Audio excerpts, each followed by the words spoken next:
देता। अरे भैया हम सब जानते हैं तुम्हारा प्रेम, स्वार्थ लाग करें सब प्रीति।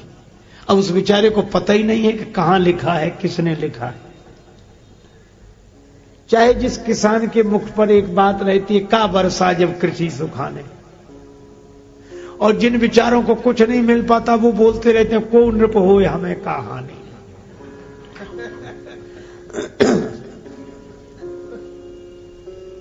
श्री तुलसीदास जी तो सबकी वाणी हो गए। आहा, ऐसे तुलसीदास जी अपने अंतःकरण के सुख के लिए राम कथा का वर्णन करते हैं, पर संत सबके अंतःकरण में बैठे हुए परमात्मा को प्रणाम करते हैं। सिय राम मैं सब जग जानी, करूं प्रणाम जोर जुग पानी।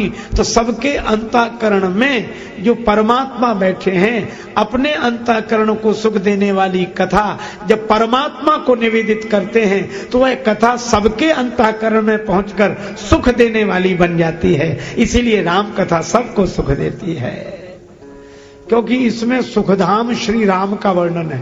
सो सुखधाम राम अस नामा। अच्छा देखो, राम जी को सुखधाम कहा। सुखधाम का अर्थ, ऐसे तो धाम धाम में सुख है, सबके घर घर में सुख है, सबके धाम में सुख है, लेकिन सभी सुख के धाम नहीं है। धाम में सुख है पर सभी सुख के धाम नहीं है। जैसे घर घर में बिजली है, लेकिन हर एक घर बिजली घर नहीं है।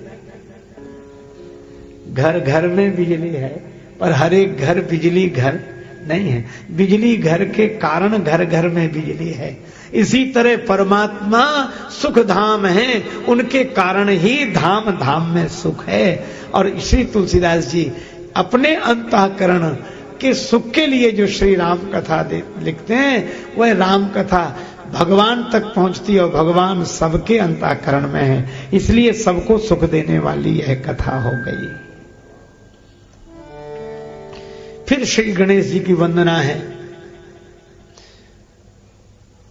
जो सुमिरत सिद्धि होए। उसके बाद परमात्मा की वंदना की गई है, उस रूप की